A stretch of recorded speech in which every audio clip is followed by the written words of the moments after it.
Bonjour à tous. On m'a partagé un commentaire intéressant. En fait, je me prépare à faire des vidéos pour les jours à venir. Je vais faire une vidéo sur la rédemption quand on vit le processus d'individuation, par exemple. Qu'est-ce que peut être la rédemption quand on a eu un passé particulier? On fera donc une vidéo un peu là-dessus. Donc, pour ceux que ça intéresse, qui tomberaient sur la vidéo, parce que vous vous intéressez à Monsieur Asselineau, n'hésitez pas à lire la thèse de doctorat du docteur François Chabot sur le processus d'individuation, qui parle en fait de la fonction analytique des docteurs en psychanalyse. Pour ceux qui tombent sur la vidéo pour la première fois, qui ne me connaissent pas, je vous redirige tout de suite sur Luc Biget, Les 12 travaux d'Hercule, La voix du héros, puisqu'on est dans une période qui va être bouleversante pour beaucoup. Dans un commentaire, j'ai quelqu'un qui me dit: David, je pense que François Asselineau est le prochain avatar en fait, après cette phase à la fois de renaissance et cette fin qui regroupe en fait l'ensemble des cycles. Je vous ai préparé un schéma. Je me réfère toujours à la science, hein, je me réfère à Jean-Pierre Garnier-Mallet sur les cycles par exemple. Mais il n'y a pas que lui, hein. J'ai construit à un moment donné mon raisonnement sur un ensemble de choses. On a vu qu'il y a des avatars qui viennent à des fermetures d'air et des ouvertures d'air. Celui qui arrive, il est puissant. Celui qui ferme, il est moins puissant. Le Christ, par exemple, il vient dans une ouverture, il est très puissant. Le prophète, il vient dans une fermeture, il est moins puissant. Et là, on va arriver dans maintenant une ouverture. Et cet avatar qui va arriver n'est pas un homme politique. Ça n'a rien à voir, hein. C'est quelqu'un de spirituel. Ce mécanisme est complètement naturel. Je vais reprendre quelques explications pour ceux qui vont tomber sur la vidéo. Et ça nous permettra de parler de François Asselineau qui, je ne sais pas ce qu'il va devenir. Moi, je ne suis pas prophète, je ne suis pas devin. Mais pour lui, c'est trop tôt. Et je vais essayer d'expliquer un petit peu ici. Quand je dis c'est trop tôt, tout peut changer en... On ne sait pas ce qui va arriver. En 48 heures, tout peut changer. Demain, je sais pas, il y a une guerre, par exemple, à force de stigmatiser la Russie. Parce que la dernière fois que la Russie nous a envahis, elle a perdu beaucoup plus de bonhommes que les États-Unis. Et c'était pour libérer l'Europe, hein. Alors c'était certes aussi peut-être dans son intérêt, mais c'était pas pour autre chose. Donc quoi qu'il en soit, M. Asselineau peut prendre des responsabilités hyper rapidement. Il suffit qu'il y ait quelque chose qui arrive. Mais monsieur Asselineau, c'est un passeur. C'est pas un homme politique. Pour moi, c'est pas un homme politique de la situation. On a vu ensemble qu'il y a une déliquescence systématique partout. Quand la tradition, le processus d'individuation va commencer à voyager de l'Égypte à Jérusalem, déliquescence en Égypte et invasion. Déliquescence à Jérusalem, invasion. Alors pour après le prophète, je sais qu'il y a eu des invasions, ils ont redécoupé les territoires. Mais il y a quand même une déliquescence, une invasion. Ensuite, le processus va en Espagne, les moines viennent le chercher, et là, le Vatican fait tout autre chose et nous prive du processus, lui, d'individuation. En fait, compte du message du Christ. Je vous ai expliqué, donc, quand il y a une tension, quand il y a une entreprise, le patron, il est, le patron, il est correct. Il n'y a pas de contre-pouvoir. On est dans la voie du milieu. On est dans la voie du milieu avec le patron, il est correct avec les salariés, il discute avec les salariés, tout se règle en réunion, tout le monde s'exprime dans l'entreprise, on est dans le ternaire, on va dire, hein. Alors pour ceux qui arrivent dans la vidéo, le ternaire, quand je dis la voie du milieu, c'est des êtres ternaires, des êtres aboutis, des êtres équilibrés. Mais sinon on a le binaire, que j'appelle logiciel Y, je dis une chose, je fais son contraire, c'est papa, maman, je t'aime pas, c'est le logiciel infantile. Mais si on garde ce logiciel infantile toute sa vie, ça se finit en langue de serpent, langue de dragon, ou un peu plus crûment, pour bousculer, donner envie de se bouger, j'appelle langue de pute. Voilà. Donc, on est dans l'entreprise, tout va bien. Maintenant, on est dans l'entreprise, c'est un pervers narcissique, par exemple.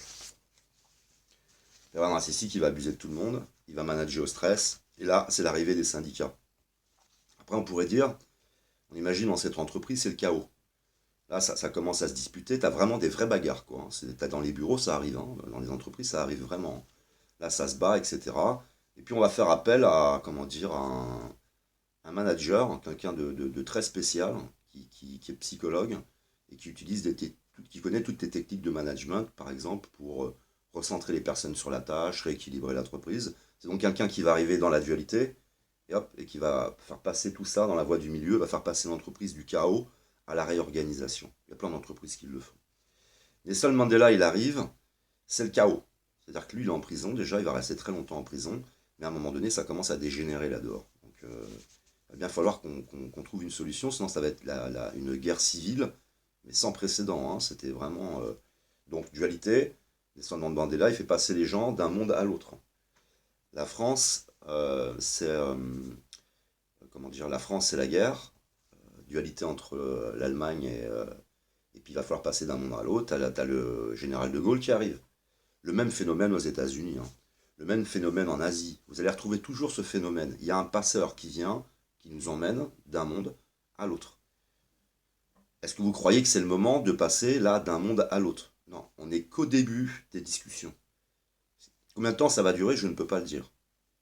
Euh, on va arriver, on est dans la pleine puissance jusqu'à, on l'a vu, juillet 2019. Et après, qu'est-ce qui va se passer? Comment ça s'organise? Mais en effet, il y a l'avatar qui vient, il vient par des mécanismes beaucoup plus importants. Et les avatars, que M. Asselineau est une sorte d'avatar, qui a les qualités requises, les connaissances requises. Je pense la capacité de s'organiser, de s'entourer, etc. C'est quelqu'un qui a des principes et des valeurs. Parce que les gens, les binaires aujourd'hui qui sont très dans la dualité, ils cherchent le papa sévère, le papa qui va être humiliant, le papa... ouais, c'est ça. Hein.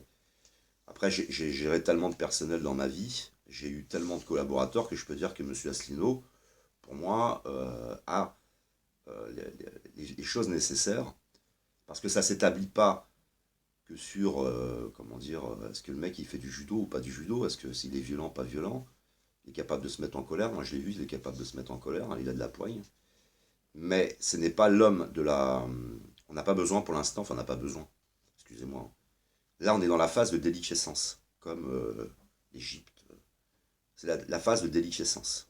Ça veut dire que là, on a la complète fin des effets du dogme, c'est-à-dire qu'il n'y a plus de croyants dans le dogme, le côté du dogme, hein, le croyant qui délire, qui est dans la culpabilité, qui a peur, qui est dans le surnaturel, qui est dans la croyance. On n'a plus les principes, on n'a plus les valeurs. Là, on est dans la déliquescence. Déliquescence, là, c'est la montée dans ce jeu, dans les jeux de force. Parce que ça maintient le dragon, ça maintient les petits démons, le dogme quand même. Il se contenait, il y a des principes et des valeurs. L'entreprise, on n'était pas autant à vouloir faire des bénéfices. Maintenant, on a besoin d'eux. On a besoin d'eux pour virer, pour stresser, pour... Et là, les démons émergent. Perversion narcissique. Hein, vous prenez par exemple Macron, est-ce qu'il a des problématiques narcissiques? Il y en a qui réussissent, il y en a qui ne sont rien. Déjà, quand tu dis ça, c'est que tu as un vrai problème narcissique. Hein. Deuxièmement, il fait des promesses, il ne les tient pas. Toutes les promesses, il ne les tient pas. Et il fait l'inverse. Je dis une chose, je fais le contraire. On a vu ensemble que quand tu as un problème narcissique, tu resteras bloqué dans un archétype et tu ne pourras plus en changer. On en a parlé avec beaucoup de personnes. Ça veut dire que c'est l'émergence de tout ce qu'il y a de négatif et qui va venir emmener la société dans sa déliquescence. Et une fois qu'on aura à passer par un état et vers un autre état, c'est là que M. Asselineau peut être intéressant. Ça peut être lui. Mais ça peut être quelqu'un qui est dans l'ombre quelque part, qu'on ne connaît pas. Ça peut être lui plus plusieurs personnes, parce qu'il faudra du monde. Donc ça peut être lui qui est à la tête de quelque chose, d'autres personnes qui vont venir l'appuyer. Ça peut être quelqu'un d'autre et lui il va appuyer l'autre. Parce que ça va aller tellement mal que je pense que M. Asselineau, s'il voulait être président, ça ne le gênera pas d'être Premier ministre. Hein, tellement ça va aller mal, là, ce qui va se passer. C'est une vraie déliquescence par laquelle on va passer. Donc M. Asselineau est pour moi en train de se préparer. Je ne sais pas après, est-ce que ça va arriver, les choses arriveront dans 1 an, 2 ans, 10 ans, j'en sais absolument rien. Ce qu'il faut, c'est que les esprits soient préparés. C'est que les esprits aient goûté. Vous savez, c'est comme si M. Asselineau c'était un cuisinier, par exemple. Alors je répète, hein, moi je ne compte pas sur la politique. Hein. Moi j'observe les mécanismes systémiques. C'est un petit peu comme Gandhi qui disait les religions elles convergent vers un point. Moi je ne sais pas si c'est Asselineau ou quelqu'un d'autre qui va faire converger les choses vers un point. Moi ce qui m'intéresse c'est le mouvement général. Et après, C'est c'est au moment des événements qu'on verra si M. Asselineau va prendre des responsabilités, nous faire passer d'un point à l'autre. Mais pour l'instant, il va falloir qu'on monte d'un palier de conscience et qu'on ait conscience de à qui on est affaire. Aller parler de perversion narcissique, les gens sont pas du tout. Les gens aujourd'hui ils sont rêveurs, ils n'ont plus la foi du tout, ils sont hyper matérialistes, ils sont pas spirituels, hein. Et puis ils s'en foutent que les gens soient malhonnêtes, hein. Ils confient tout à la politique. Il va falloir qu'ils mangent leur pain dur, quoi, hein. Il va falloir qu'ils mangent qu'ils mangent leur, ils vont manger, et quand ils vont manger comme pendant la guerre, après ils vont chercher de la sagesse, quoi. Ils vont chercher partout. Qu'est-ce qui pourrait être la représentation complètement contraire de ce qu'ils ont eu à la fin avec ces différents présidents qui pourraient tous être jugés pour haute trahison. Donc quand ils en auront marre des présidents jugeables pour haute trahison, ils vont chercher des sages. Alors après, qu'est-ce que sera monsieur Asselineau? Ce qui veut dire que là, on n'est pas encore dans une... entendez bien, vous allez voir, hein, on n'est pas encore dans le maximum. Alors maintenant, je vais aller plus loin. Je vous ai expliqué que comment dire, Macron, c'est celui qui vient faire dégénérer les choses. Il vient à la fin. Macron, il est dans le binaire. Il s'appelle Emmanuel, c'est le monarque.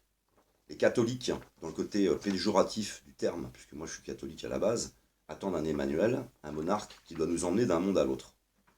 M. Emmanuel Macron vient fêter tous les rituels francs-maçons de nous emmener du monde à l'autre. On l'a vu avec l'Arc du Triomphe, le 11-11 à 11h, Orient-Occident, devant la porte 101.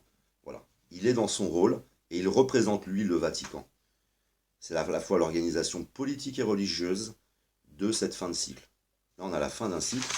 C'est la fin de tous les cycles qu'on appelle fin des temps. On est période de renaissance. Merci d'aller voir le journal The Economist, c'est des initiés le savent. Ça fait deux choses en même temps. Et on va donc devoir passer d'un cycle à l'autre, d'une chose complète à une autre, exactement comme durant une guerre ou d'autres situations. Monsieur Macron, lui, il arrive, il fait exploser donc tous les partis politiques. Il n'y a plus de contre-pouvoir au niveau politique. Après, le plus puissant des contre-pouvoirs au niveau politique, c'est Mélenchon. Marine Le Pen, elle a des problèmes aussi narcissiques et j'en passe. Elle est malade aussi. On a tous les malades là, hein. Mélenchon, c'est quelqu'un qui va pas bien, hein. On a vu ses réactions, problème narcissique. C'est le narcissisme, hein. Les psys disent bien, on est en train de s'effondrer dans Narcisse. C'est toute la société entière qui va s'effondrer dans Narcisse. Et on l'a vu avec Luc Biget, on en avait parlé. Luc Biget, il t'explique que pour aller dans ton processus, tu passes par Narcisse, tu peux passer par Narcisse. Et puis après, tu vas aller dans les enfers. Donc là, on va aller dans les enfers, on va aller dans la traversée du désert.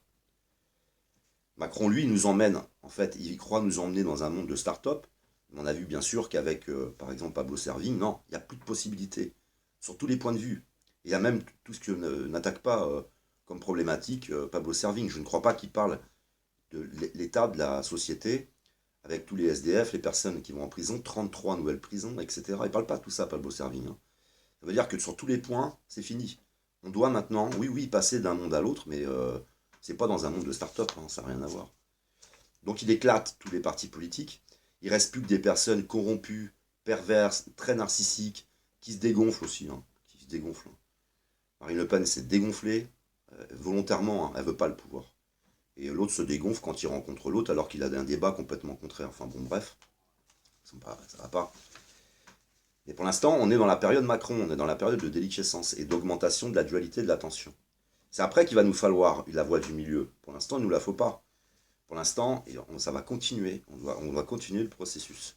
Pour moi, hein, je ne dis pas qu'il faut laisser Macron en place. Hein, je suis le premier à sortir et à mettre mon gilet jaune et à contester.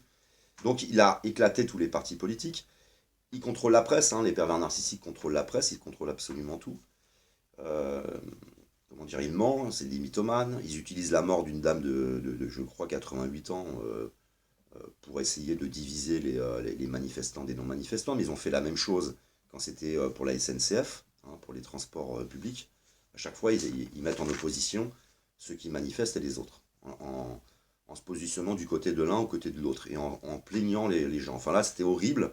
C'est M. Castaner qui a utilisé ça, a utilisé la mort d'une vieille dame. Il a changé les faits et tout pour culpabiliser à la fois les gilets jaunes Enfin, vous voyez, c'est de la perversion tout ça, hein, c'est les pervers qui font ça. Et là, on est dans la période de déliquescence et de pervers, là, hein, c'est ça, on n'est rien d'autre.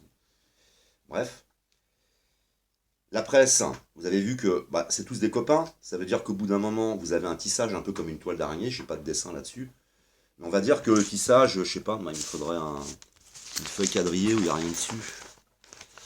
On va dire que le tissage, c'est un peu, ça veut dire comme une feuille quadrillée, quoi. C'est-à-dire qu'au départ, tu as une feuille blanche, on va prendre ça, on s'occupe du quadrillage, hein. Tu as une feuille blanche, et à la fin, le président, tout compte fait, il se retrouve dans un système où, comme tout le monde se connaît, on dit que le président c'est le point rouge. Le président il va venir se mettre dans un système qui est tissé. Ça veut dire que les industriels se connaissent, tous les milieux se connaissent, pharmaceutique, armement, journalisme, tous les patrons se connaissent, ils sont tous reliés ensemble. Donc ça va mettre en place, on a un système, pour plein de raisons, qui met en place les pires des prédateurs. C'est les pires des séducteurs. Parce que chacun qui ont les mêmes intérêts, c'est des intérêts de pouvoir, des intérêts de taxes, de choses comme ça. Ils sont tous ensemble, ils déjeunent ensemble, ils se rencontrent. Tout le monde se connaît et tout le monde veut la même chose. On n'a pas besoin de demander à l'autre qu'est-ce que tu veux, on le sait, ils se reconnaissent. On voit bien si le mec il aime bien le pouvoir, s'il est prêt à plein de choses, etc. Donc c'est fini. Ça veut dire que la traversée du désert, ça va être de devoir complètement remettre une page blanche. C'est le détissage complet. Alors, comment on peut détisser complètement? Je ne vous raconte pas l'histoire, hein. C'est une vraie révolution, hein. Ça va être violent, hein. Parce que ça veut dire que tous les patrons vont sauter, hein. Ça veut dire que tout doit être métamorphosé, hein. Les patrons de presse, tout doit être changé, hein. Tout, mais en profondeur. C'est quelque chose qu'on n'a jamais vécu dans cette République, hein. Jamais. C'est presque l'équivalent de 1789 là, avec le roi, hein. Là, on retourne dans une réinversion, hein. On va passer, ça va être le jour et la nuit. Ça va être un truc, mais je vous raconte pas. Donc, bah, lui, il connaît toute la presse, il connaît tous ceux qui communiquent. Ils peuvent être un peu de son côté, de temps en temps, ils ont besoin de choses croustillantes, donc ils lui foutent un coup dans les pattes, mais ils s'en foutent, c'est le jeu, hein. De toute façon, il s'agit aussi de faire de l'audimat. Et puis, il s'agit aussi de le mater, de le mater. Hein, par exemple, tu caches les affaires sur lui, t'en parles pas. Il commence à vouloir mettre des trucs en place qui vont avoir des conséquences où il veut pas t'es patron d'un gros truc, tu fais sortir une affaire, ça lui met un coup dans les pattes et ça lui dit, hé, Coco, c'est moi qui dirige les rênes, enfin c'est moi qui tiens les rênes, c'est pas toi. Et tu vas me mettre les... Vous voyez, ils ont de l'affluence de plein de manières différentes les uns sur les autres. Tout est pourri là-dedans. On est dans un panier de crabes, hein. On est au milieu d'un panier de crabes. Et Monsieur Asselineau, ce n'est pas le moment. Quand les forces en place seront bonnes, ça pourrait être le moment pour lui. Mais pas tout de suite. Là, je le sens, c'est pas. Non, non, là, les gens. Regardez qui manifeste. Vous auriez, allez, 50 millions de Français qui manifestent. Je dirais, ok, c'est le moment pour Asselineau. Parce que là, les gens vont se mettre réellement à chercher. Mais là, ils souffrent pas tous, hein. Les gens, moi, j'entends la majorité qui nous disent, les gilets jaunes, par exemple, ouais, c'est une catastrophe, ils brûlent, ils cassent. C'est pas vrai. Déjà, ils cassent parce que ça fait 2000 ans qu'on nous ment sur le processus d'individuation, donc ils sont restés, la majorité de la population est restée binaire, est restée des consommateurs, on n'est pas passé au ternaire, on n'a pas vécu la chrysalide, la métamorphose, on nous en a privé pendant 2000 ans. Ça, c'est la première raison. Si tu veux un responsable, tu vas au Vatican. Voilà, c'est la seule organisation maintenant qui reste, puisque le roi, lui, il n'est plus là.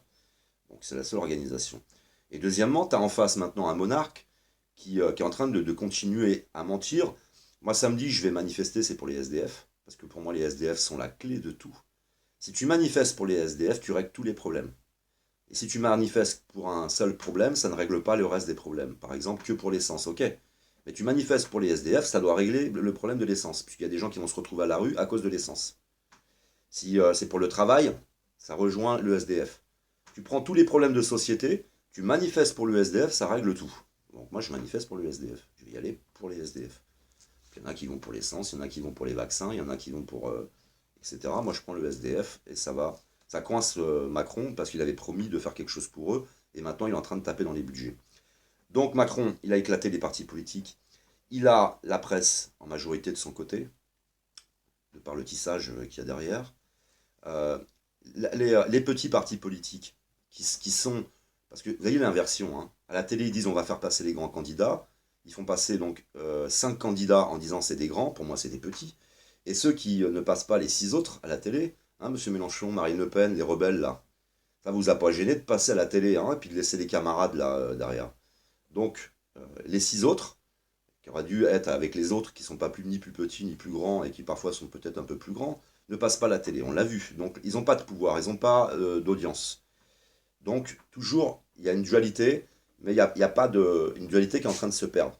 Donc, le journalisme, ça va pas. Les partis politiques autour, ça va pas, pour différentes raisons. Tu as la dissidence qui a de moins en moins de pouvoir. Tu as, on l'a vu tout ça, hein, les lanceurs d'alerte, ils finissent en prison, sont assassinés, ils finissent enfermés dans une ambassade. Et voilà. Et après, on essaie de se débrouiller. Depuis des années, j'observe le nombre de vues, hein. Quand quelqu'un fait 50 000 vues dans un pays de 66 millions de Français, c'est que dalle, hein. Tu ne changeras rien avec ça, hein. C'est pas avec ça que. Alors, il faut continuer parce que c'est un travail de fond. Il y a des nouvelles personnes qui s'éveillent, qui vous rejoignent. Mais je veux dire, c'est pas pour l'instant, on voit bien qu'on n'est pas dans. Ils n'ont pas peur, les gens. Ils n'ont pas peur. Ils commencent là. Là, ils voient les gilets jaunes. Oh là là, ça casse. Oh là là, il se passe des choses. Ils commencent à avoir peur. Mais l'égoïsme est toujours là, hein. L'égocentrisme est toujours là. Comment dire, l'individualisme est toujours là. On n'est pas touché là profondément. Et par la force des choses, comme il n'y a plus de contre-pouvoir, les jaunes, le gilet jaune viennent, ils viennent ramener un contre-pouvoir. Donc maintenant, on est dans un jeu de force. Jeu de force dans lequel ils veulent organiser ce jeu de force. De mon côté, je dis, n'organisez rien, les gilets jaunes doivent rester horizontales, il n'y a pas de leader charismatique. C'est incontrôlable. Tu as envie de manifester le mardi avec tes copains, allez hop, mardi tu manifestes, l'autre jeudi, ça sort de partout, tu sais pas, bah attendez, non, je voudrais. On veut un responsable. Ils veulent structurer. Et le ternaire, c'est intuitif le ternaire.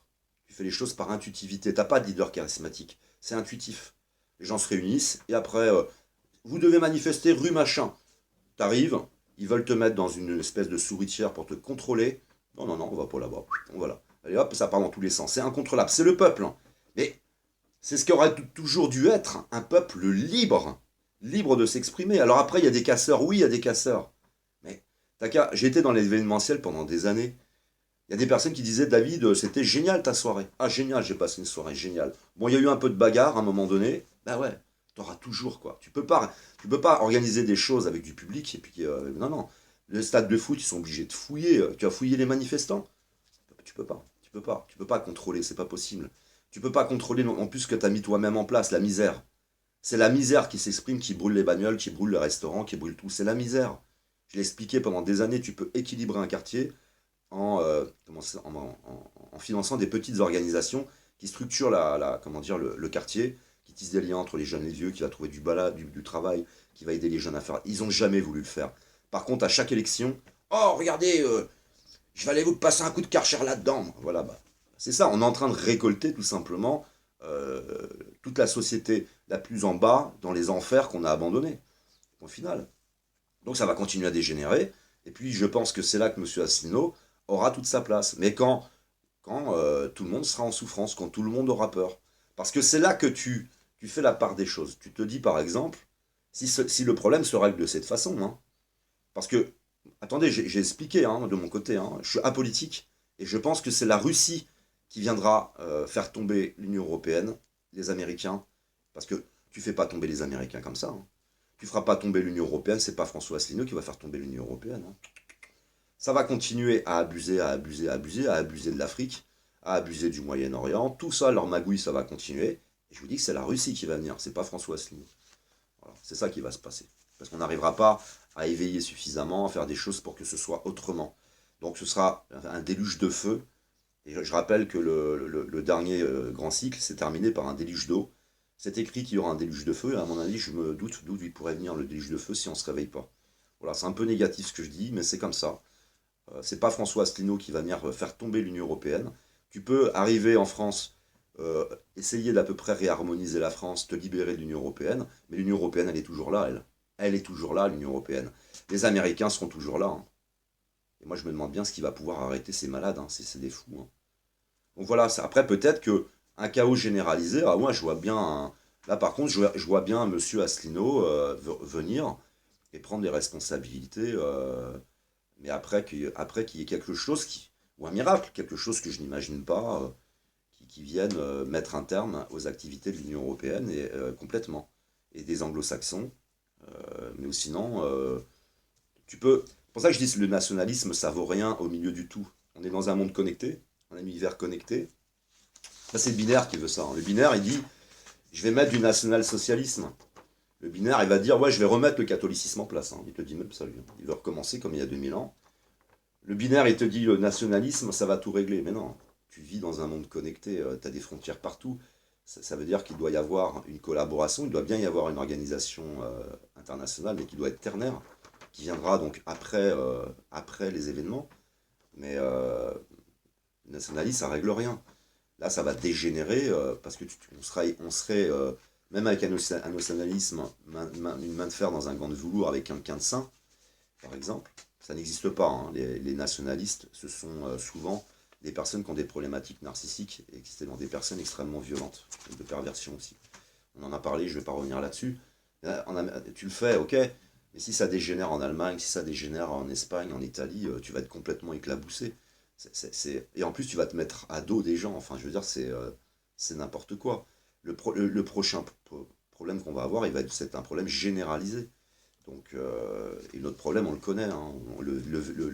Au plus profond du problème, ça, on sait ce que c'est, hein.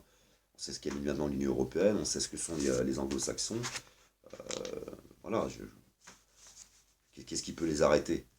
Parce qu'on ne peut plus maintenant. Et eux ne veulent pas arrêter, hein. Ils veulent pas. Vous voyez, monsieur Donald Trump avec l'environnement, il ne veut pas.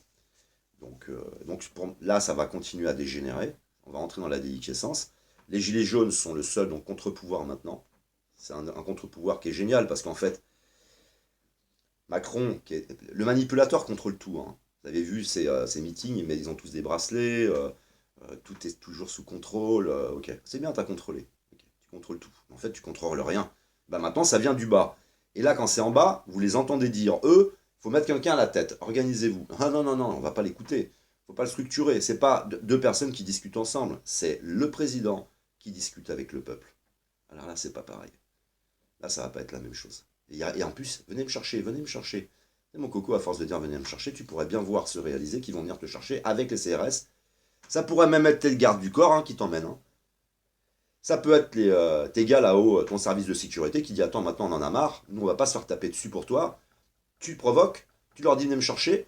Tu vas voir que les mecs, ça se trouve, un jour ils vont te prendre, hein. Ils vont t'emmener dehors, c'est eux qui vont t'emmener, hein. Moi j'y crois à ça, hein. Moi je crois à des choses qui peuvent être extraordinaires, ça serait marrant. Imaginez les CRS qui font tous tomber leur casque. T'as tout le monde là-dedans, les services de renseignement, les services de protection, tout le monde qui abandonne et qui. Allez-y, rentrez, hein, on se casse, hein, c'est fini quoi. Ça peut arriver, hein. Dans un moment de tension très puissante, ça peut arriver, hein. Parce que je serais pas le dernier à le faire, moi, hein. Dans une entreprise, je me connais, hein. Moi je me suis déjà barré comme ça. Tant pis, plus de fric, plus de chômage, machin, enfin m'assurer, je me barre. C'est, quand les gens t'as affaire à un timbré, à la fin tu étais prêt à partir. Donc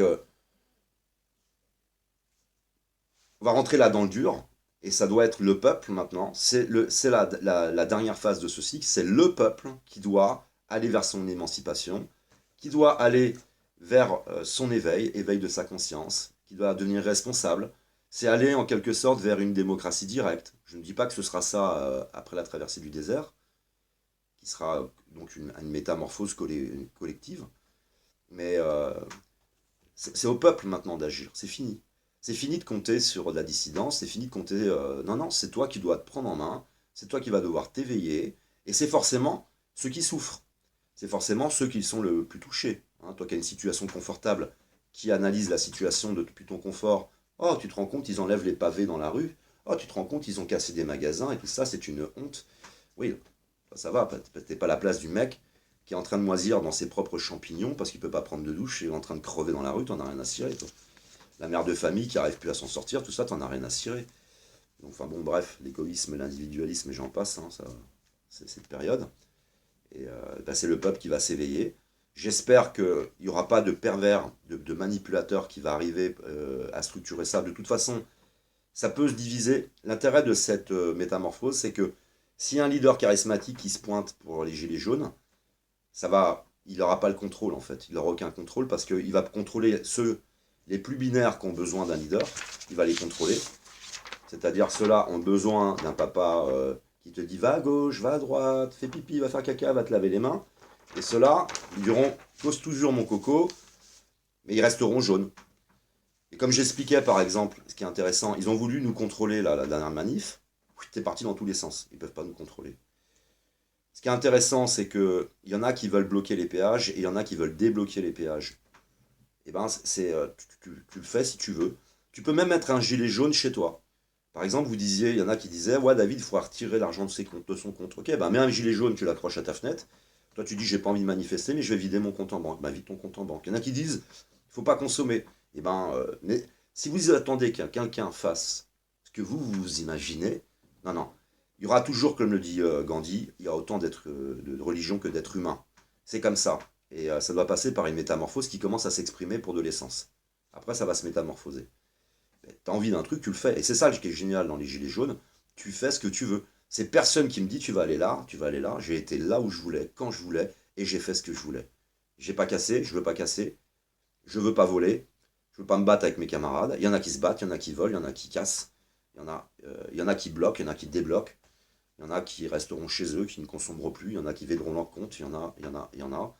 Et tout le monde peut faire partie des Gilets jaunes sans le moindre problème.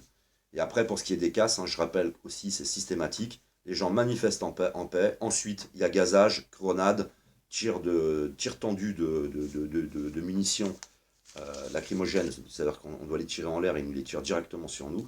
Il y a une violence qui est exceptionnelle et c'est voulu. Il y a de plus en plus d'images qui arrivent avec des policiers qui cassent. Ils viennent, ils cassent des bagnoles, ils cassent des trucs. Et après, ils sont chopés par des manifestants parce ils vont dans une rue où il n'y a personne. Et après, ils se barrent la queue entre les jambes, ils se font gauler.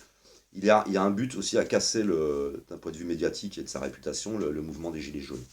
Mais bon, j'ai été aux manifs, j'ai pas vu de flics casser. Hein. C'est des images qui là maintenant sont sur internet et c'est clair, hein, c'est bien de la police, mais ça a toujours été ça. Ça a toujours été. Donc bah, le mouvement là va dégénérer, ça va aller de plus en plus à dégénérer. Et puis la France va passer ce message, les Gilets jaunes c'est la couleur de la poste, va passer le message au reste de l'Union européenne. Et on va entrer maintenant dans la métamorphose de déliquescence, déliquescence généralisée. L'Égypte ancienne, hein, par exemple, c'est la même chose. Hein. Il y avait d'abord la sagesse, il y a de plus en plus de monde, commence à y arriver à les classes sociales, on commence à faire payer le processus d'individuation, la métamorphose avec Horus par exemple. Vous voyez, ça devient du business, une grande civilisation marchande, déliquescence, ils sont envahis, c'est terminé. On vivra la même chose, déliquescence, invasion, et ce sera terminé. Sauf que l'invasion, je ne pense pas que les Russes viendront pour prendre le contrôle, mais viendront pour en mettre un terme à l'Union européenne, mettre un terme à tous les pays anglo-saxons. Il y aura des organisations provisoires qui seront mises en place, et on partira ensuite sur complètement autre chose. D'abord, les dévoilements, l'apocalypse, donc toutes les révélations, toutes les connaissances de tous les cycles qui arrivent. Ça, c'est mon point de vue. Voilà. Donc, toutes les connaissances de tous les cycles. Il n'y a pas tous les cycles. Là, j'ai fait un dessin pour expliquer les choses. Hein. Mais c'est toutes les connaissances de tous les cycles qui sont sur Internet maintenant. Il va y avoir de très grands dévoilements, très grandes révélations, très grandes découvertes archéologiques, etc. On s'élève en conscience, en connaissance. Et après, ce sera le moment de passer aux choses sérieuses.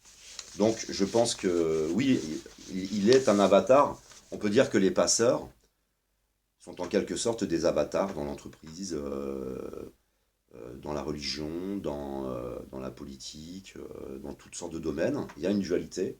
C'est le grand frère. Le grand frère est une sorte d'avatar télévisé. Vous savez, comment dire, la télé-réalité, quoi, un peu. C'est l'avatar, le grand frère. Il arrive dans la famille, dualité avec les parents et l'enfant, dualité. Et lui, il vient à un moment où c'est le chaos et tout, il arrive, et hop, la voie du milieu. Hop, il vient remettre de l'ordre. En entreprise, j'ai vu ça partout. Ça veut dire qu'on est dans un monde dual. On est dans un monde dual. Pour qu'il y ait dual, il doit y avoir ignorance et aveuglement. Pour aller au ternaire, il faut de la conscience. C'est de la connaissance.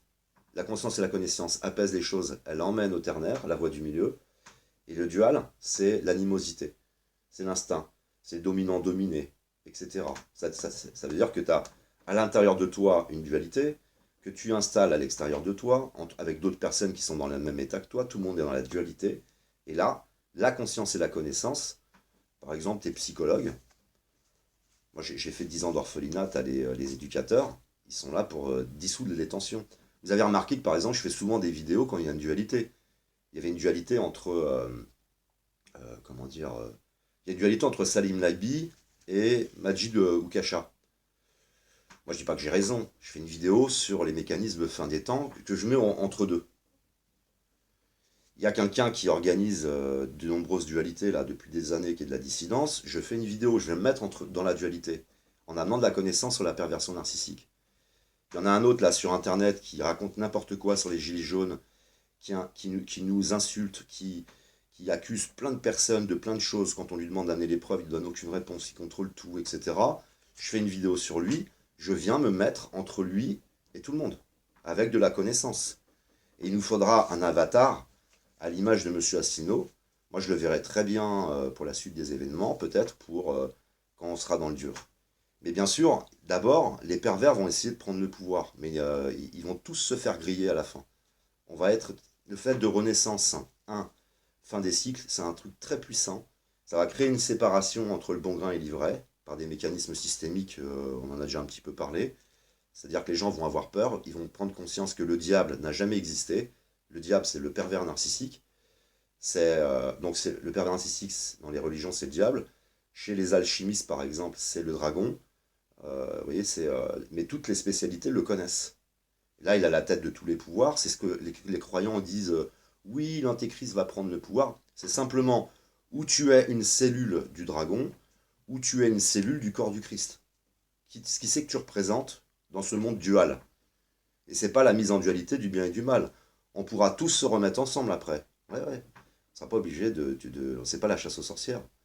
Mais quand on va avoir pris conscience de tout ça, ils n'auront plus aucun contrôle. Ça va être fini. C'est la sagesse qui va reprendre le pouvoir. C'est de la mythologie. C'est de la mythologie. Alors, les gens font de la mythologie le réel. Comme par exemple Hercule. Hercule, la voix du héros, t'es pas le héros pour les autres, t'es un héros pour toi-même. Et c'est tes démons à toi que tu viens tuer. Bah, c'est comme si les gens ils se mettaient tous à chercher les démons dans chez Hercule et les chercher autour d'eux. Et ils croient qu'ils existent. Hein. Ils sont là, ils cherchent les démons chez Hercule. Hein, t'as l'hydre, t'as le mec qui sort et il sort avec des outils pour combattre l'hydre. On en est encore là. Hein. On en est encore là. Hein. Donc ça va être la fusion entre la science et la croyance. Là, on a basculé, on est parti de la croyance, tout ça, on a été complètement dans un extrême avec le scientisme. Mais on va part de la conscience, toujours revenir au centre. Revenir au centre, pour tout. Pour toute chose, ce sera le centre. Ce ne sera pas une société qui tend la joue gauche et qui se laisse faire. Hein. Ce sera le centre.